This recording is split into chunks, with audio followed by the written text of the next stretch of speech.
Pride Month, Day 1, Heman and Hera, which is just my female version of Heman. I think it's safe to assume that a lot of people don't think Heman is straight. A lot of people see Heman as a gay man, but me personally, because of his relationship with Tila and a couple others, I feel like he leans towards more of the pansexual side. So for the past 5 years, that's been my belief that he has been pansexual, and is so in my comics. For Pride Month, I'm planning on drawing a queer character each day. I'm a little behind. I got all of them done now. But yeah, so I'll be posting a lot today. This was my first time drawing the original He-Man, and I had a lot of fun doing it.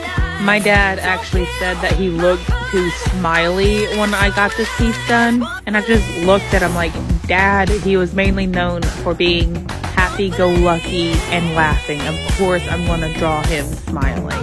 Because I feel like if you take away that aspect of He-Man, you don't have He-Man, you have Conan. Which He-Man was inspired by, but He-Man is of course the very sweet, kind version that just looks scary on the outside, but is a golden retriever on the inside. I had a lot of fun doing this because once again, I love this franchise with all my heart, and I hope that it can gain a larger following in the next few years or so. Pride Month, Day 2, Luz Nocera from the Owl House. I actually talked about Luz last year on Pride Month. I never finished that series actually, but I'm planning on finishing this one. I actually sold this one at the Comic-Con. She sold really fast, and a couple people asked me if I would do an Amity piece. So I did a sister piece, I guess. I don't know what you'd call two pieces that are supposed to go together, of Amity later on. And I did use the same pose. They are both holding the Good Witch Azora books. And it's supposed to look like Amity is looking at her while Luz is just off in her own little world. Like I said last year on my Luz video, I wish I had a character like Luz as a kid because she just reminds me so much of myself. When it comes to the hyperfixation, the energy, having a loving but protective parent, it's just like, she reminds me so much of myself that it's not even funny. And sometimes on those emotional moments that she has, it hits too close to home. But yeah, here's Luz for Day 2. Pride Month, Day 3, Amity Blight. So here is the sister piece, I guess you would call it, to the Luz Nocera piece. At the next convention I go to, I will be selling these pieces as well. I had a lot of fun drawing her, and honestly she was a little bit easier to draw than Luz outside of the hair, and that's because for the hair I wanted to show the brown. I actually struggled to pick which hairstyle, whether it be the purple or the green, but I decided to go with the purple because that purple hair really shows that character development. Honestly, the character development Amity has had in this show is amazing, and I love it. It's kind of how I wish Catra's went in She-Ra. Month, Day 4, Catra and Ana. Though I personally have some problems with this ship, mainly on Catra's behalf, I will acknowledge this was the first show I watched where we had a queer main lead actually end up with someone of the same sex. And honestly, I just have such nostalgia for She-Ra and that franchise in general that it was only a matter of time before I drew them. I'm not going to go into my deep dive on why I don't like how Catra was handled, but I will admit while I have some problems with this pairing, it was a really big deal at the time when they became canon. Because for me, this was the first animated piece of children's media that had a queer lead. And I will acknowledge, though it had its problems, it also walked so other pieces of media could run. So here we have Catra and Ana. Month, Day 5, Ida the Owl Lady, aka Ida Clawthorne. I absolutely adore Ida. I love her design, I love her character, I love her personality. Honestly, I want to be Ida. She's an amazing character, and I love how she's being handled so far. Now, I have not finished the last half of the Owl House Season 2, so please do not spoil anything in the comments for me. I actually didn't know that she was bisexual until I looked it up, and it made me really happy to see that she was. Also, I love Ida's hair. It was so much fun to draw because it is canonically really poofy, and as we see, I love poofy hair. So here we have Ida. Pride Month, Day 6, Rain Whispers from the Owl House.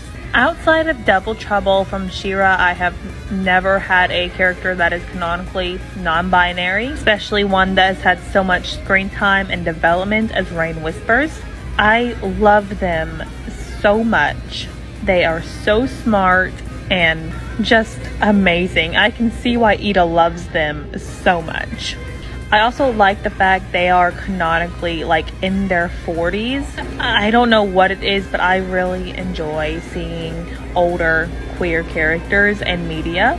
From what I have seen from the Owl House that is available on Disney Plus, I really like how they are being handled. I really enjoy drawing them. This is Pride Month, Day 7, Alistair Has Been Hotel. At the time I drew this, I did not realize that Alistair was aromantic as well. I thought he was just asexual. So yeah, I did get this one wrong. I personally, though, I can't wait for the new show. I am so excited for when this show airs. I fell in love with it the moment that pilot dropped. The first thing of Busy Pops that I ever really got into was Zoophobia, which this was before the animation. This was actually the comic, which was just very beautiful. I fell in love with Busy Pop's art style, their storytelling. It's just amazing. I like how Busy Pops can tell these very dark and gruesome stories, but at the same time, they can tell these very light-hearted ones. So I just really enjoy their work. Pride Month, Day 8, Nico D'Angelo from the Percy Jackson series. Nico D'Angelo was actually the first openly gay character in media I knew about. Like, I have been in the Percy Jackson fandom since the last book came out. I was a child when those books came out, and I remember, you had your little girl shipping themselves with Nico, and then the reveal that he was actually gay, and then like it all just seemed to simmer down. Like, of course you got your couples, but it's nothing too crazy, and it's just so it's amazing how the fandom just accepted it, and I love it. So here's the boy month, Day 9, Will Solace. I actually don't know a lot about Will Solace. I have not finished reading the Heroes of Olympus books yet. I am though currently listening to the audiobooks because my life is just really busy right now. What little I know about Will is I know he is Nico's boyfriend and that he is an amazing healer and the son of Apollo. From what I have heard about him, he does sound like a really cool character, and when I finish reading the books, I just cannot wait to learn more about him. So yeah, here he is. Pride Month, Day 10, Marco Diaz from Star vs. the Forces of Evil. Though she was never confirmed to be a trans woman, it is stated by the creators on Twitter that if Disney would have allowed them, they would have liked for Marco to have a coming out.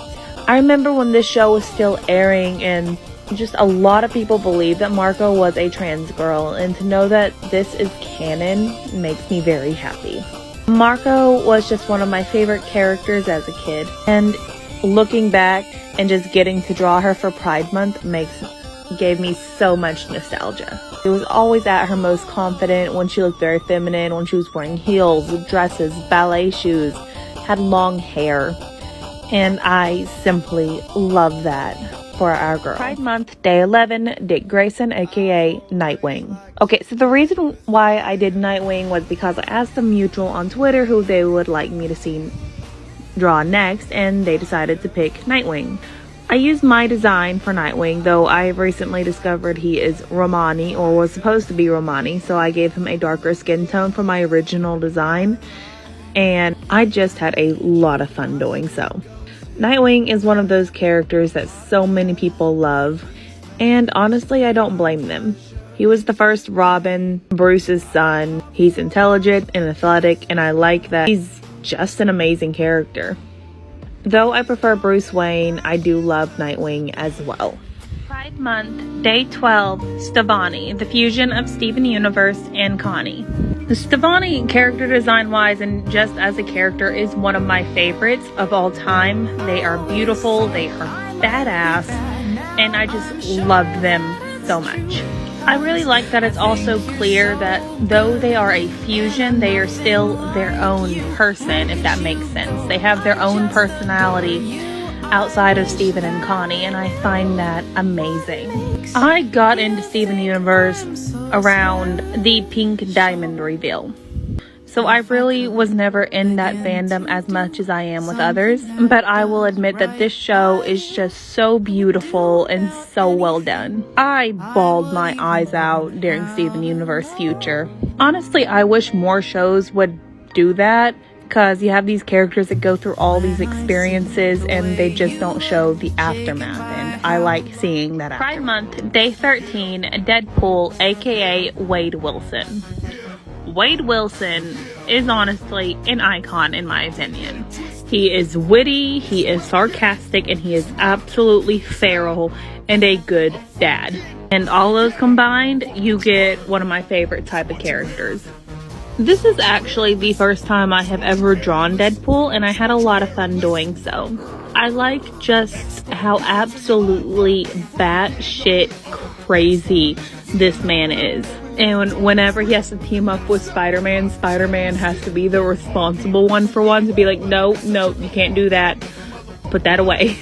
Honestly, Team Red are just some of my favorite characters in Marvel. All three of them just work so well together. And add that with the Spidey sass, the wittiness of Wade, and intelligence of Daredevil, and boom, perfect. Pride Month, Day 14, Lilith Clawthorne. I just love this woman's character development. I had a lot of fun drawing her because, well, who wouldn't enjoy drawing Lilith? She is absolutely gorgeous, just like her sister. And I don't know if anyone else has noticed, but her hair is actually getting more curlier. I guess in her time in the Emperor's Coven, she had straightened her hair. Because when we see her as a child, she has very curly hair at the end. And we're finally getting to see that again as the series goes on. It really shows the character development, in my opinion. I also love how absolutely dorky and intelligent and badass she is. Where Ida is a lot more, I want to say feral, I guess. Lilith is more subtle when it comes to how intimidating she can be. Unless Luz is in danger and then she goes off and breaks Bellows' nose. I love Pride Month, Day 15, Duke and Flint from G.I. Joe Renegades. This one is not canon, like the good majority of the pieces I have done so far are. But I really wanted to do a couple of G.I. Joe pieces for Pride. And I am also fully aware that in the last two bisexual ones that I have done, the Pride flag has unfortunately been upside down. I cannot fix this, unfortunately. I am too far in. The only one so far with the correct one is the loose Nocera piece. I went for a more angst approach when it came to this one, because after the events of G.I. Joe Renegades, you cannot tell me that Duke is probably going to have severe issues after all that he and the rest of the group went through. Now, that is not to downplay anything Flint has gone through, but Duke probably needs a hug. It really is a shame this show didn't get to continue. It sadly only got one season, and when that season ended, the hub became Discovery Family, and Discovery Family canned a lot of the animated shows. The only one that managed to survive was My Little Pony: Friendship is Magic. Renegades, Transformers Prime, Littlest Pet Shop, Pound Puppies, and so many other shows sadly just got canned.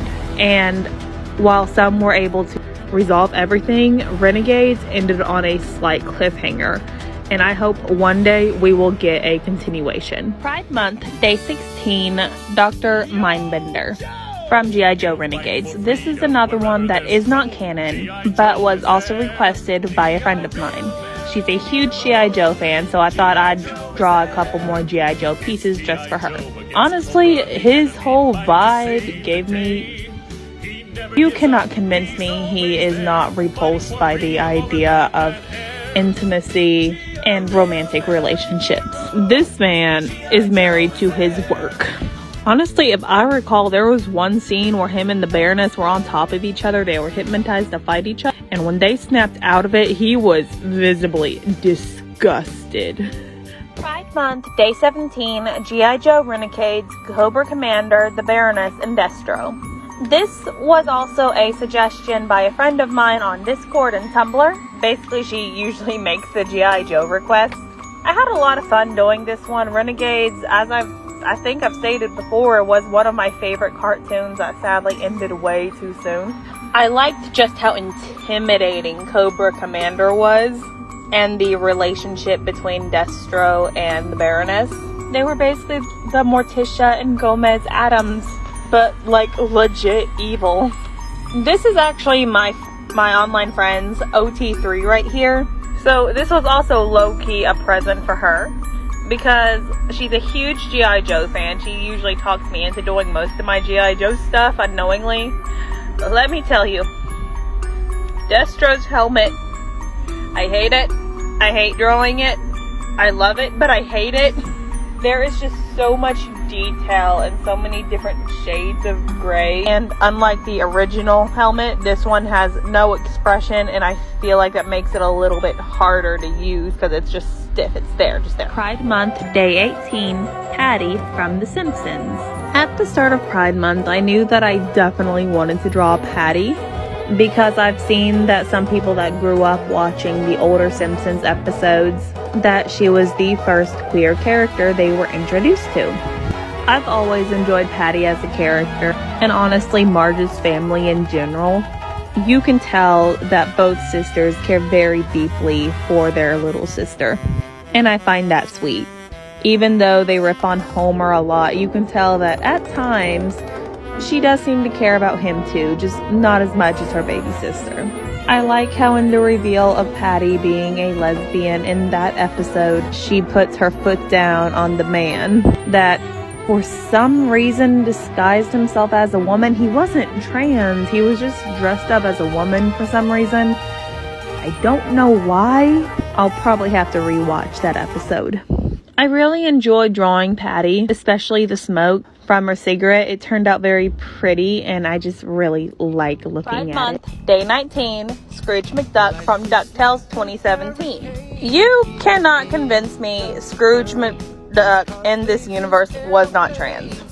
Webby, the only, well, not the only, but the main girl character in the show was his clone. I really enjoyed Scrooge McDuck in this series. I love him even more with the fact that he was voiced by the legend David Tennant, who is possibly the most iconic Doctor in modern day Doctor Who. How Disney managed to snag David Tennant to voice this character, I have no idea, but I am grateful for it. Once again, like with most of these pieces, I have had a lot of fun drawing him, and I still can't believe this show is over. Month, Day 20, Miss Frizzle from the Magic School Bus.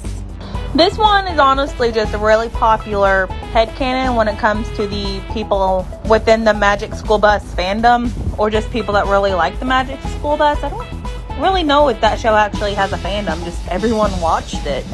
Especially if you were a kid in the 90s or the early mid-2000s.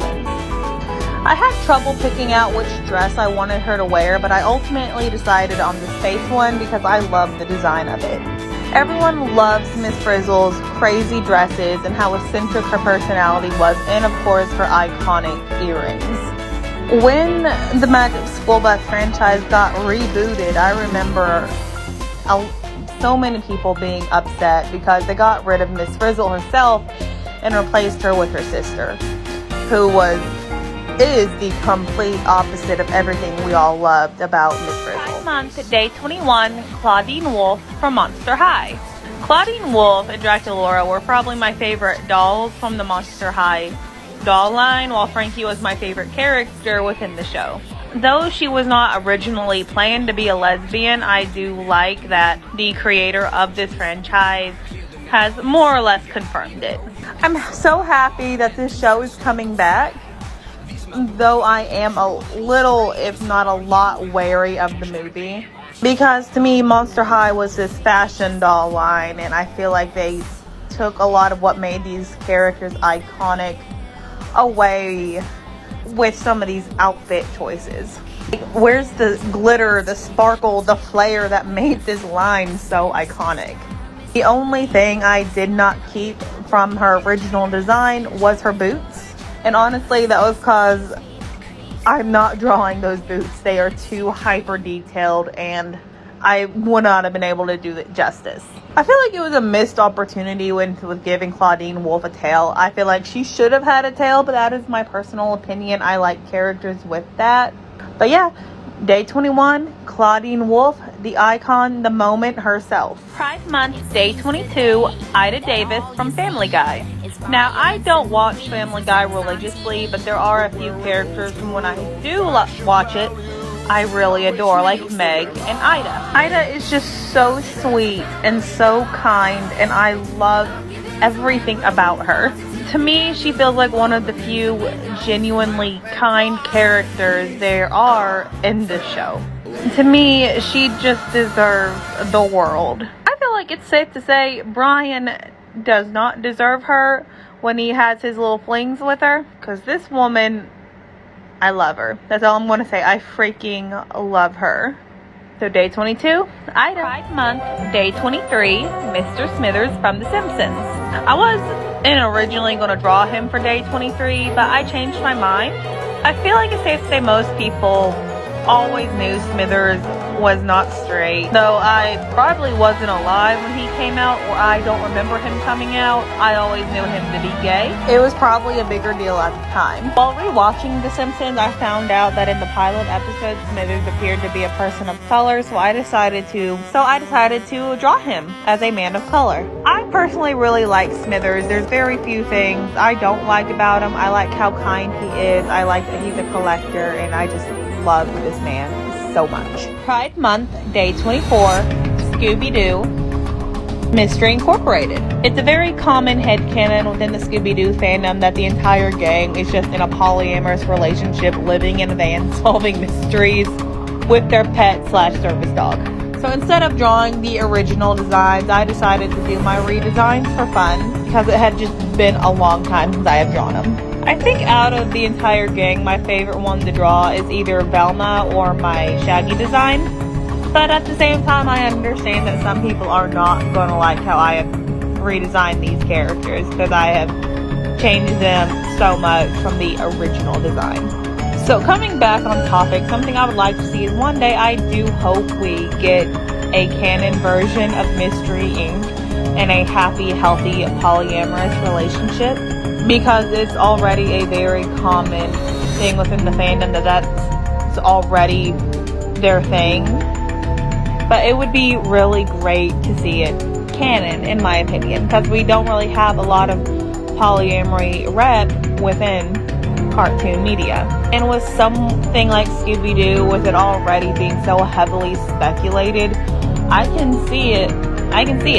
They already live together. They already travel, eat, and share the same bed. It's not that far off.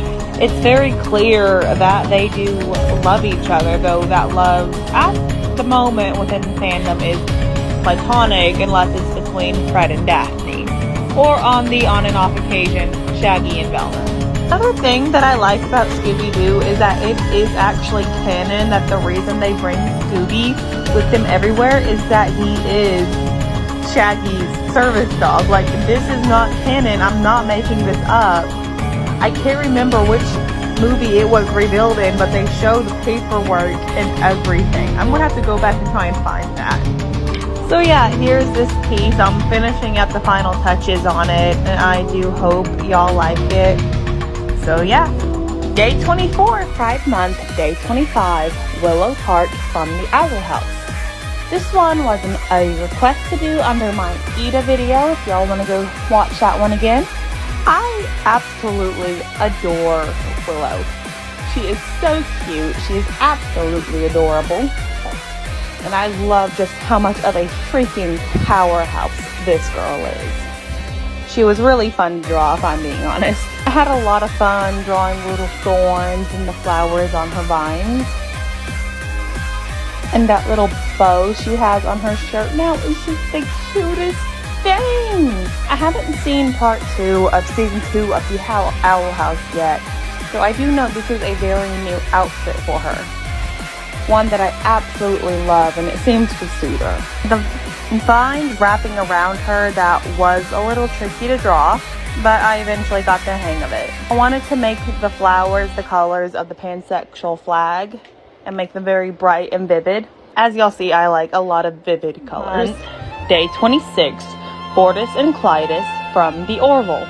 Now, I have just started watching the Orville. My parents have been watching it since it came out, and my dad actually suggested that I draw them. Now, keep in mind, I'm in the middle of season 1, and as of this moment, I have mixed feelings about Clytus. But my dad says he does get better within the seasons, and that we will learn why he is the way he is. And I really do hope that's true, because I like the idea of Bortus and Clytus. But because I'm only on season 1, I don't know why Clytus is the way he is. I know a little bit from the episode where him and Bortus were revealed to have a daughter, which is rare within their species, and that he was actually born as a girl, but Pride Month. Day 27, Bert and Ernie from Sesame Street. This was another one my dad actually suggested to me. Now, it has been a long time since I have seen Sesame Street, but I did enjoy going back and drawing them. But I will not lie, I did not draw these stripes on their sweaters. I was very tired when I did this and trying to catch up because I'd gotten a little bit behind. And I was just really excited to share this one because who doesn't love Sesame Street? Pride Month, Day 28, Cinderella and Natasha from She-Ra and the Princesses of Power.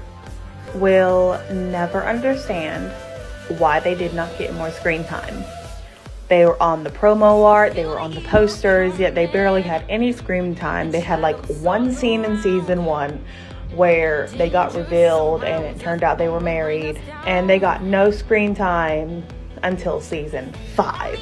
And from what we saw from Cinderella and Natasha, they actually had a very healthy, loving relationship, unlike a certain Catra and Ana. We see just how much they love each other, how much they care, and just I loved seeing them giving one another a hard time and keeping score of how many robots they had taken down. It honestly gave me Superman and Batman vibes, and I am here for it. It really is a shame they did not get more screen time. Day 29, George and Lance, aka Beau's dad, from She-Ra and the Princesses of Power. I had to look up their names for this video, and I kind of found that ridiculous. But besides that, I really loved George and Lance. They were kind, they were funny, they are good dads, I will die on that hill. And it was a shame we did not get to see more of them. We didn't even get to see them that much in season 5, which was very disappointing.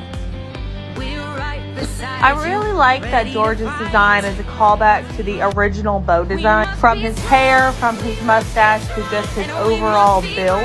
It's a nice callback that made me really happy when I... Pride Month, Day 30, Sailor Uranus and Neptune. I have finally completed a series when it comes to my artwork, and I am so happy. Pride Month is on its final day. And so, for the last day of Pride Month, I decided to draw the OG couple themselves from Sailor Moon. Though not my best, I did have a lot of fun doing it. I'm probably going to redraw this in a year or so to see how much my art improves.